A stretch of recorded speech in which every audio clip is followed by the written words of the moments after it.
3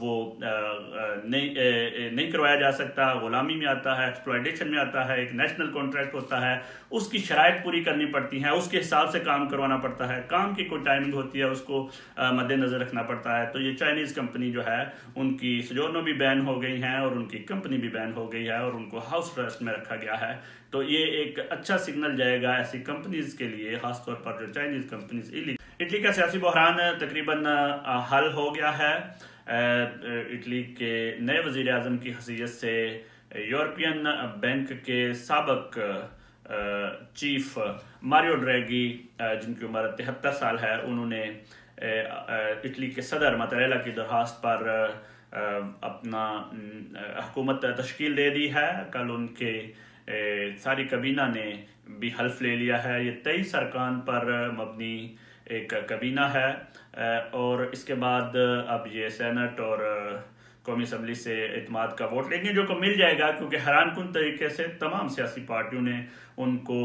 اعتماد کا اظہار کیا ہے اور یہ مشترکہ حکومت بنتی جا رہی ہے اور تمام پارٹیوں نے اپنی اپنی جو نمائندگی کے حساب سے کابینہ میں بھی حصہ لے لیا ہے۔ 23 ممبران ہیں، جس میں 1/3 جو سیٹیں ہیں کابینہ کی وزراء کی، اس میں خواتین کو شامل کیا گیا ہے، جو کہ ایک اچھا سٹیپ ہے۔ اس کے ساتھ ساتھ جو یہ حکومت ہے یہ مکسڈ ہے، ٹیکنوکریٹس اور سیاستدانوں کے ساتھ مل کے تشکیل پائی ہے۔ 5 نئے ٹارگٹ دیے ہیں حکومت نے اپنے آپ کو، جس میں سر فہرست ویکسینیشن ہے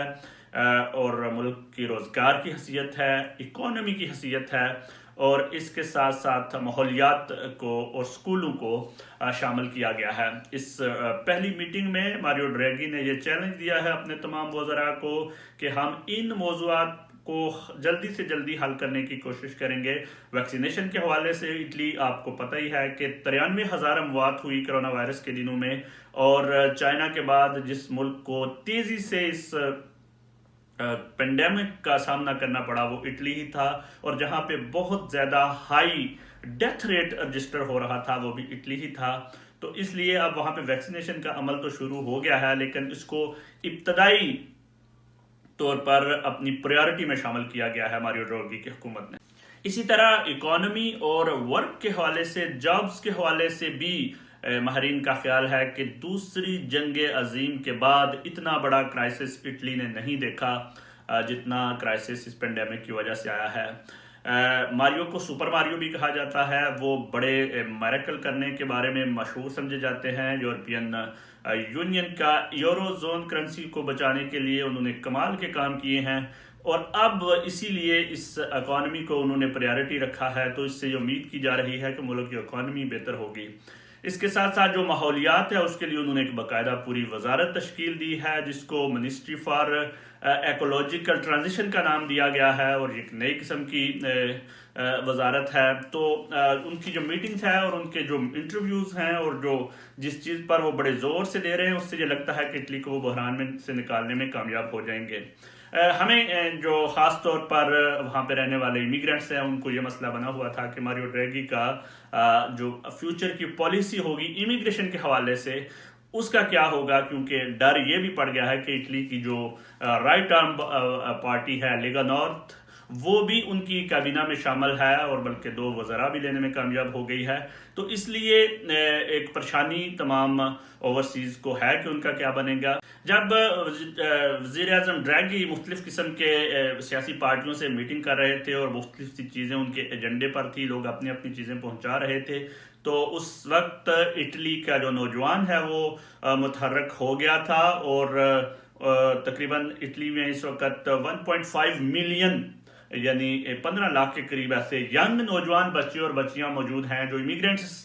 کی نسل سے ہیں اور وہاں پہ پڑھ رہے ہیں، ڈگریاں کر رہے ہیں، لیکن ان کے پاس اٹالین شہریت نہیں ہے۔ انہوں نے ایک بہت لمبا چوڑا لیٹر لکھ دیا ہے مسٹر ڈریگی کو، یہ بتاتے ہوئے کہ ملک کی 2% آبادی جو تعلیم حاصل کر رہی ہے، جو ینگ ہے جنریشن ہے، لیکن ان کے پاس شہریت نہیں ہے۔ تو ایک مطالبہ سامنے آ گیا ہے کہ آپ پلیز اس سلسلے میں جلدی سے جلدی قانون سازی کریں، تاکہ ان نوجوانوں کو جو سیکنڈ جنریشن کا بڑے پچھلے 10 سال سے وہ مسئلہ بنا ہوا ہے کہ جن کو سٹیزن شپ دینی چاہیے، وہ ایک نئے سرے سے ان کے سامنے مطالبہ پیش کر دیا گیا ہے۔ اینی وے، جب ہم ان کی کابینہ کی طرف دیکھتے ہیں تو بہت سی اچھی باتیں بھی ہیں کہ 5 کے قریب ایسے ممبرز ہیں،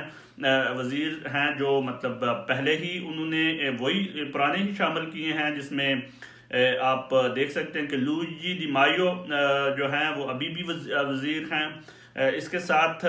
داریو فرانچیسکینی جو کلچر کے منسٹر ہیں، وہ ابھی بھی کلچر کے منسٹر ہیں۔ ہیلتھ کے حوالے سے روبرٹو سپیرانسا نے بہت اچھا کام کیا، وہ ابھی بھی منسٹر ہیں، ہیلتھ منسٹر ہی ہیں۔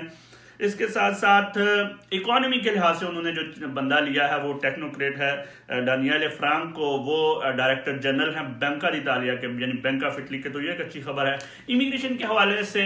یہ اچھی خبر ہے کہ لوچانا لامورجیزے، جنہوں نے پچھلے سال اٹلی کی امیگریشن کھولی اور جنہوں نے بعد میں پھر سیزنل ورک کی امیگریشن کھولی اور جنہوں نے بعد میں سالوینی کے تمام قانون تبدیل کر کے رکھ دیے اور جو بڑی اچھی پالیسی رکھتی ہیں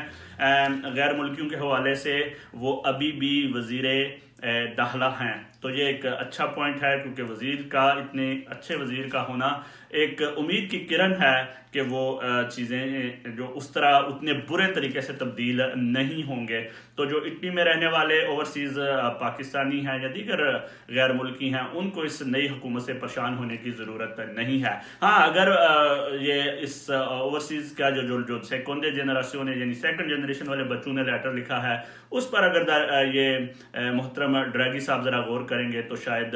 1.5 ملین بچوں کا فائدہ ہو جائے گا، اور ان کو شہریت مل گئی تو ان کو وہاں پہ جاب کے روزگار مل جائیں گے، اور وہ ڈاکٹر، انجینئر اور جو سرکاری جابز ہیں اس میں بھی حصہ لے سکیں گے۔ اب دیکھتے ہیں ڈریگی صاحب اپنا سپر ماریو کا میریکل کیسے استعمال کرتے ہیں اور کیسے اٹلی کو اتنے بڑے بحران سے باہر نکالتے ہیں۔